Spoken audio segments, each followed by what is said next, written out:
Praise the lord. హల్లెలూయా. దేవునికి మహిమ కలుగును గాక. క్రీస్తునందు దేవుని పిల్లలకు మీ అందరికీ నిండు వందనాలండి.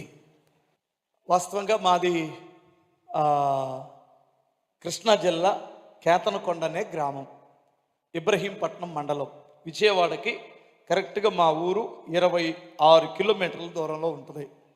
కంచికి వెళ్ళే రూట్లో ఇబ్రహీంపట్నం కంచికి మధ్యలో మా ఊరు ఉంటుంది. ఏ ఊరైతేనేమిలేండి, ఆ ఊరు మాది. మా తాత ముత్తాతల దగ్గర నుంచి మాకు ప్రభు తెలియదు, మేము విగ్రహారాధికులు. వాస్తవంగా మా ఊర్లోనైతే నా చిన్నప్పుడు ఒక్క క్రైస్తవ కుటుంబం కూడా లేదు.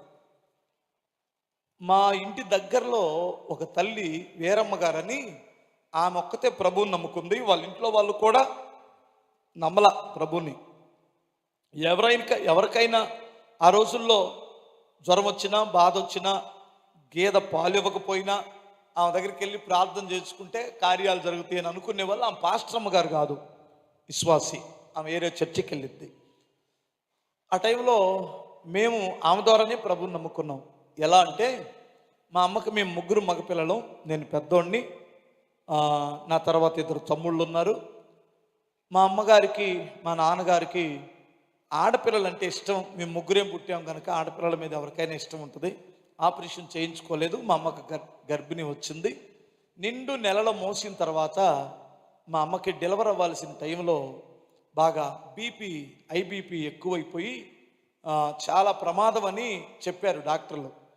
కానీ మా అమ్మగారికి ముగ్గురు మేము ఇంటి దగ్గర డెలివర్ అయ్యామంట. మా అమ్మకి ఆపరేషన్ ఏం జరగలేదు. అలాంటి టైంలో నొప్పులు వస్తుంటే మంత్రసాన్ని పిలిచారు మా నాన్న. మా ఇంట్లో మా అమ్మమ్మ ఉంది. ఆమె వచ్చి చూసి అర్ధరాత్రి 1 గంట దాకా బాధపడింది మా అమ్మ. అయిపోయిన తర్వాత ఆమె చూసి లోపల పిండం చనిపోయినట్లుంది.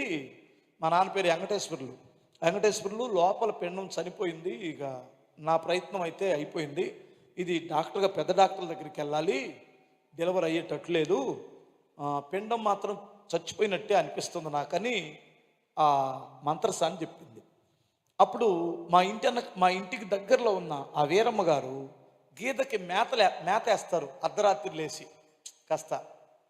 అప్పుడు లేచి మా ఇంట్లో లైట్ వెలగడం, మేమంతా మాట్లాడుకోవడం చూసి ఆమె వచ్చి, అన్నా, యేసయ్య చాలా గొప్ప దేవుడు, ప్రేమ కలిగిన దేవుడు, నువ్వు ప్రార్థన చేయమంటే నేను ప్రార్థన చేస్తాను, డెలివరీ అయిపోయింది అని చెప్పింది. అప్పుడు మా అమ్మమ్మ మా నాన్న ఏమన్నారంటే, ఎవరైతేనమ్మా ప్రార్థన చేయి తల్లి, ఆ దేవుడు కూడా నమ్మదగిన దేవుడే, తీసేసే దేవుడు కాదు అంటే ఆమె కొబ్బరి నూనె రాసి మా అమ్మకు ప్రార్థన చేస్తే చనిపోయిన పిండం డెలివరీ అయింది. కడుపులో పిండం చనిపోయి ఉంది, కానీ తేలిగ్గా డెలివరీ అయిపోయింది. ఆడపిల్లే పుట్టింది, కానీ మా దురదృష్టం చచ్చిపోయిన పిల్ల పుట్టింది. సరే, ఆ పిల్లని పాతి పెట్టాం. ప్రభు దగ్గరికి రమ్మంటే మా అమ్మ నాన్న ఏమన్నారంటే, అమ్మ, మాకు మొక్కుబళ్ళు ఉన్నాయి పిల్లలకి, మరి నా పేరు శివయ్య, అంతకుముందు మా తమ్ముళ్ళ పేరు ఒకటి పేరు ఏడుగొండలో, ఒకటి పేరు వెంకట్రావు అని మొక్కుబళ్ళు ఉన్నాయి. ఇదిగో ఈ డబ్బులు 10 రూపాయలు తీసుకొని వెళ్ళి ఆ తండ్రికి కానుక అని చెప్తే, సరే, ఆమె ఎవరు బలవంతంగా మార్చరు కదా, వెళ్ళిపోయింది. కానీ అది అయిపోయిన తర్వాత 15 రోజులకి మా అమ్మకి గుర్రపోతంలాగా బాలింత జబ్బు అంటారు చూశారు, ఆ పిడిసొచ్చి గిలగిల తన్నుకొని మా అమ్మ కోమాలోకి వెళ్ళిపోయినట్టు అయిపోయింది.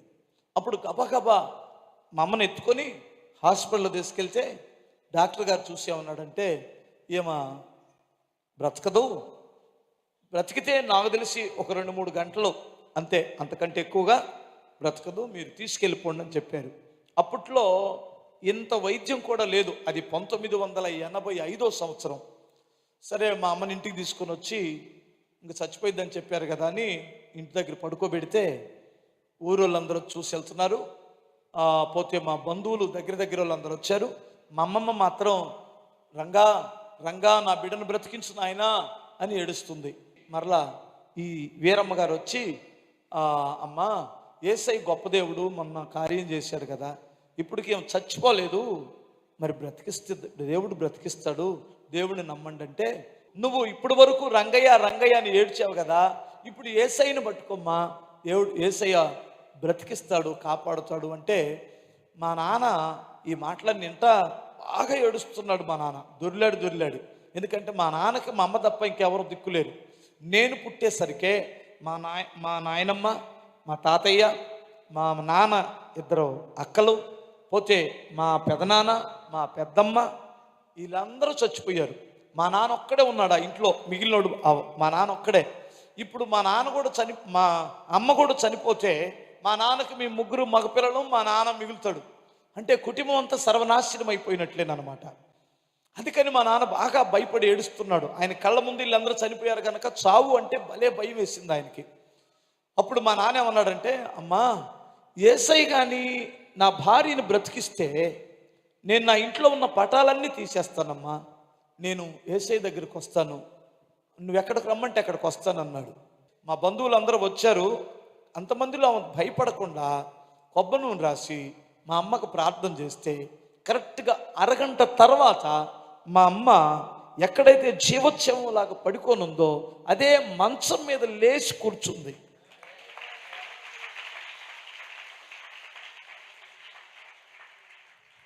ఇప్పటికీ మా ఊరోళ్ళు ఆశ్చర్యపోయే గొప్ప కార్యం. మా అమ్మ అలాగూ బ్రతికింది. ఇప్పటికీ మా అమ్మ చచ్చిపోలా. దేవుని దయ వల్ల మా అమ్మ సజీవంగానే ఉంది. పోయిన సంవత్సరం మా నాన్నగారు చనిపోయారు, మా అమ్మ బ్రతికే ఉంది.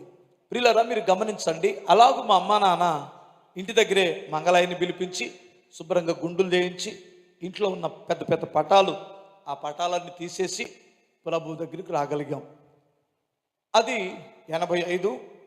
ఆ తర్వాత మా అమ్మ నాన్న బాప్తిసం తీసుకొని ప్రభువులో ఉన్నారు. నాకు వయసు వచ్చిన తర్వాత మా అమ్మ నాన్న ఒక మంచి పెంతుకోస్తు సంఘానికి వెళ్ళేవారు. సినిమాలు చూడకూడదు. అమ్మతో వచ్చిన పెద్ద ప్రాబ్లం ఏంటంటే సినిమాకి వెళ్ళకూడదు అనేసరికే నేను దాన్ని జయించలేకపోయాను. నాకు విపరీతమైన ఇష్టం ఏంటంటే సినిమాలు చూడడం. సరే మా అమ్మ ఎప్పుడు తిడతా ఉండేది. ఈ లోపల నాకు వయసు వచ్చిన తర్వాత మా బంధువుల్లోనే, మా బంధువులు అంటే బంధువులు కాదు కానీ దూరపోళ్ళే, మా కులంలోనే ఒక అమ్మాయిని చూసి విగ్రహారాధికుల అమ్మాయిని పెళ్లి చేశారు. ఇప్పుడు ఆ అమ్మాయి చాలా, వాళ్ళ అమ్మా నాన్న భయంకరమైన విగ్రహారాధికులు. నేను కూడా చాలా త్వరగా విగ్రహారాధన వైపే తిరిగిపోయాను. ఎందుకు విగ్రహారాధన ఇష్టంగా చేయలా, ఏదో ఒక దేవుడు, ఇప్పుడు నా పేరు శివయ్య కాబట్టి ఆ దేవుడిని కూడా కాదనుకోకూడదు. మా అమ్మ మా నాన్న దేవుడు నేను ఆరాధించడానికి నాకు అంత అర్హత లేదు. ఎందుకంటే నేను సినిమాలు చూడకుండా ఉండలేను, అంత నిష్ట కలిగి బ్రతకలేను.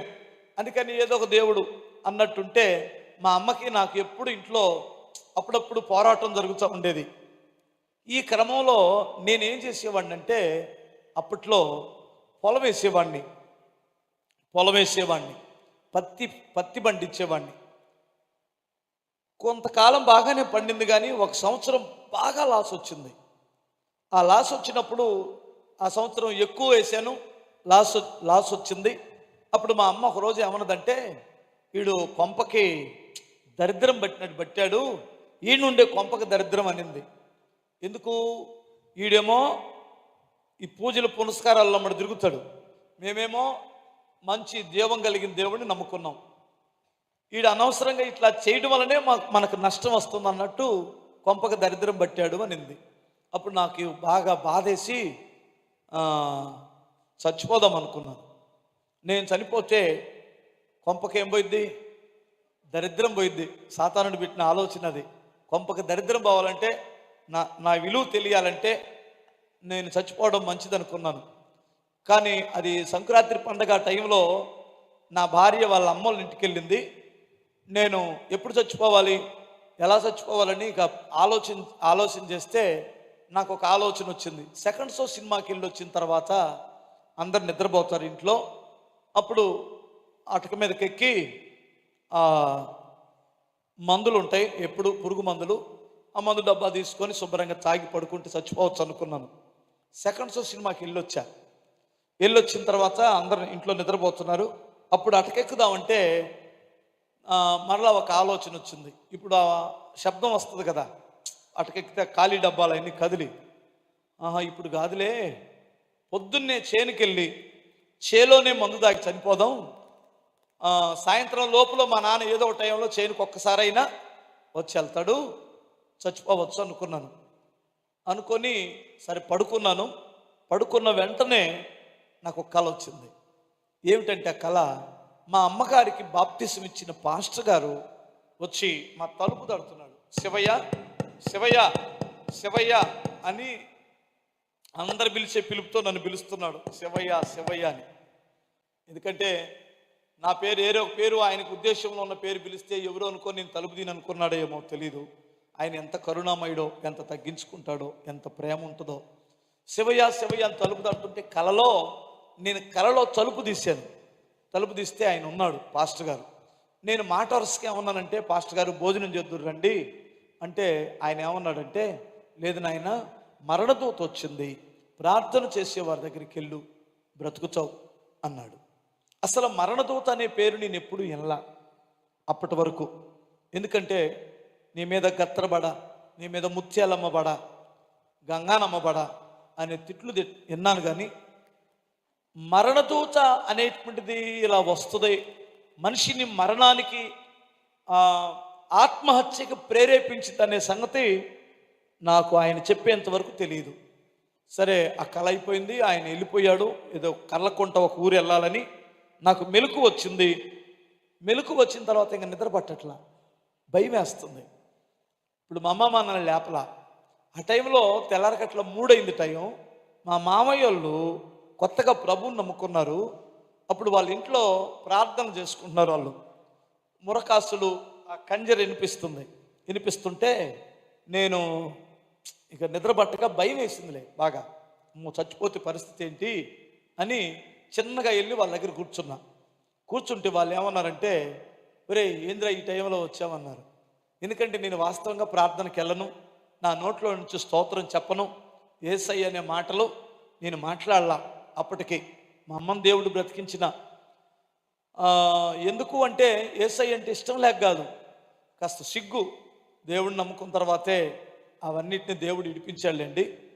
సరే నేను అక్కడ కూర్చున్న తర్వాత, నువ్వేంట్రా ఈ టైంలో వచ్చావు అని అడిగితే, నేను ఊరికే వచ్చానులే అన్నాను. నేను ఊరికి కాదు, నువ్వు అసలు రావు కదా, ఎందుకు వచ్చావని అడిగారు.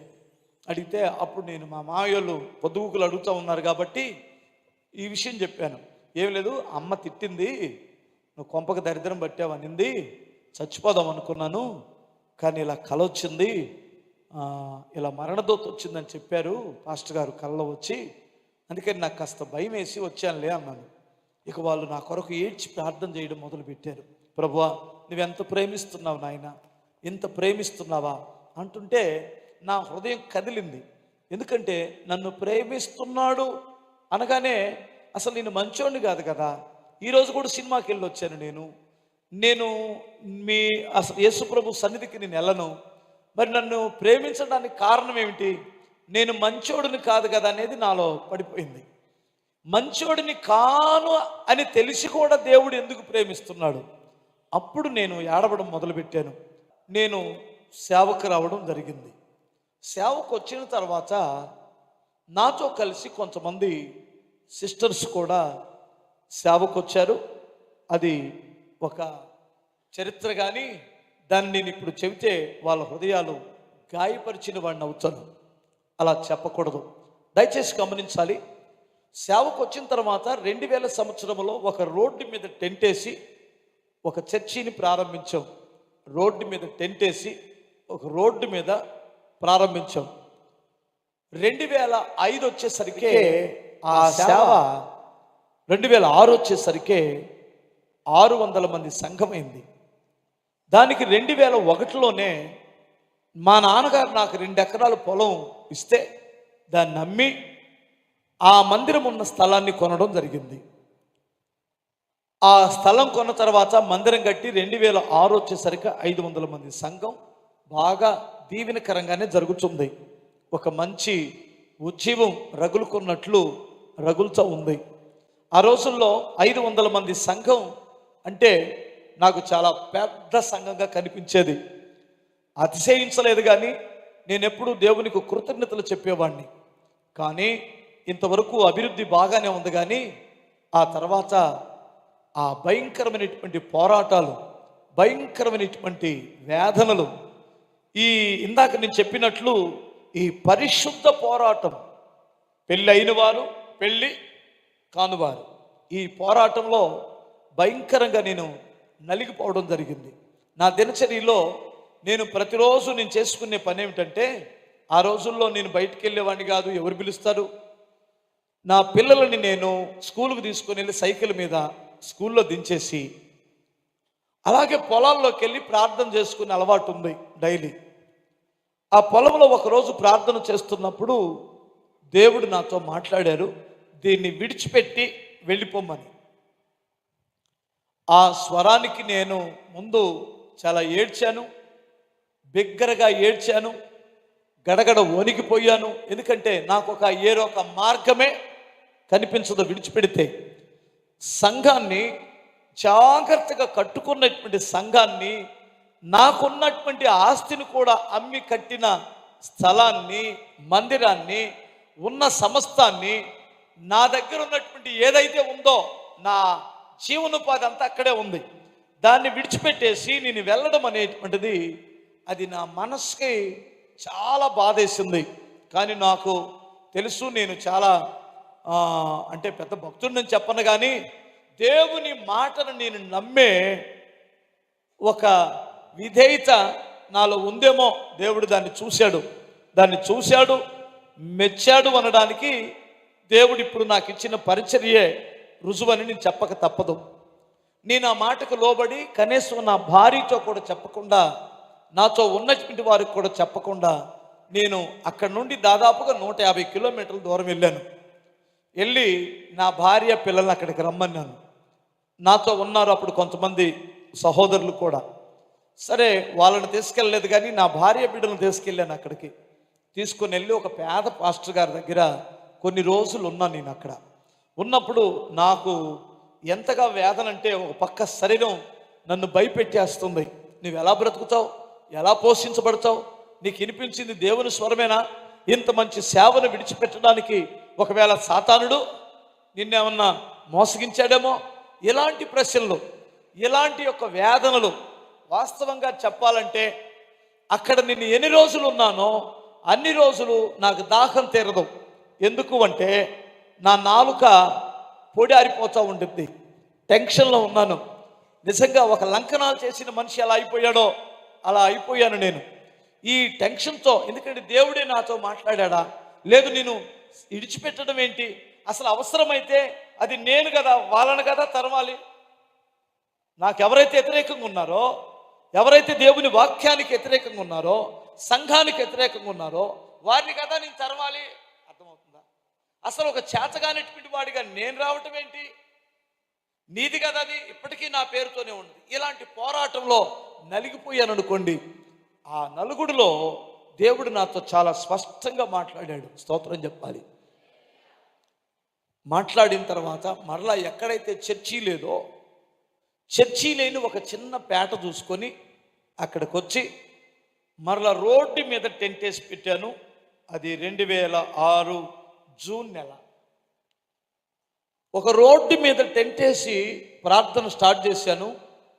అప్పుడు నేను వస్తున్నాననే సంగతి తెలిసి కొంచెం మంది ఆయనకు వచ్చి కూర్చోగలిగారు. ఈ లోపల సంఘం చెదిరిపోతే గుంటూరులో ఎక్కడికి వెళ్ళిందో మీకు బాగా తెలుసు. వెళ్ళాల్సిన చోటకే వెళ్ళింది. ఇప్పుడు సంఘం లేదు. ఇప్పుడు నా దగ్గర వండుకోవడానికి పాత్రలు లేవు. ఎవరైనా 1 కేజీ బియ్యం ఇస్తే వండుకోవడానికి ఇంట్లో డేక్సే ఉండాలి కదా, ఆ డేక్సాలు కూడా లేవు, ప్లేట్లు లేవు. చపాతీలు తెచ్చుకొని ఆకుల్లో పెట్టుకొని ఆ చపాతీలు తిని ఇంటి పక్క వారి దగ్గర ఒక చాప తీసుకొని, అర్థమవుతుందా, రేపు పొద్దున్న ఇస్తామని అందులో పడుకున్నాం. నా తీర్మానం ఏమిటంటే, భోజనం లేదని నేను విడిచిపెట్టి వచ్చిన నా తల్లిదండ్రుల దగ్గరికి వెళ్ళకూడదు. భోజనం కొరకు కానీ ఇంకొక దాని కొరకు కానీ నేను ఇల్లు దర్శించిన, ఒకవేళ విశ్వాసులు ఇంటికి వెళ్ళినా 10 రూపాయలైనా 10,000 నేను తీసుకోకూడదు. నేను సేవకు వచ్చేటప్పుడు తీసుకున్న తీర్మానం అది. నేను పుస్తకాలు వేయించకూడదు. ఏ సంస్థల దగ్గరికి వెళ్ళి చేయి చాపకూడదు, రాజకీయ నాయకుల దగ్గర నేను డబ్బులు తీసుకోకూడదు. నీవు నన్ను పోషించాలి, నాకు కావాల్సిన అవసరతలు నీవే తీర్చాలి. ఇది 2000 సంవత్సరంలో నేను దేవుని దగ్గర తీసుకున్న తీర్మానం. ఇప్పటికి 22 సంవత్సరాలు దాటిపోయింది. 22 సంవత్సరాలు కూడా నేను దేవుని సన్నిధిలో ఉండి చెబుతున్నాను, నా తీర్మానం మీద నా దేవుడు నిలబెట్టగలిగాడు. నేను ఆయన నిలబెట్టాడు కనుక నేను నిలబడి ఉన్నాను. ఈ తీర్మానములతో నేను ఇప్పుడు నా ఆకలి తీర్చుకోవడానికి ఎవరిల్లు దర్శించినా ఈ తీర్మానం అడ్డం వస్తుంది. ఎందుకంటే వాళ్ళు 10 రూపాయలు ఇచ్చినా 10,000 ఇచ్చినా ఎలా తీసుకోవాలి? ఈ తీర్మానం అడ్డం. ఎవరో నన్ను తెలుసుకొని, నా అవసరం తెలుసుకొని నా దగ్గరకు వచ్చి ఇవ్వాలి. అలాంటి పరిస్థితుల్లో చాలా నలగడం జరిగింది. ఇలా ప్రారంభించినటువంటి కృపా మినిస్ట్రీస్ అనేటువంటి చర్చి ఈరోజు గుంటూరులో ఒక 2 ఎకరాల్లో చర్చి కట్టబడింది. హల్లెలూయా. దాదాపుగా మా చర్చి 300 పొడవు, 170 అడుగులు వెడల్పులో ఉంటుంది. 3 ఆరాధనలు జరుగుతాయి. కొన్ని వేల మంది, నేను లెక్కలు వేయటం లేదు కానీ కొన్ని వేల మంది ఆరాధనలో పాల్గొంటారు. అలాగూ నేను దేవునికి లోబడుటను బట్టి ఆ కరుణా సంపన్నుడు ఆయన మీద ఆధారపడిన నన్ను ప్రభు సిగ్గుపరచలేదు. హల్లెలూయా చెప్పగలరా? అది నా సాక్ష్యం.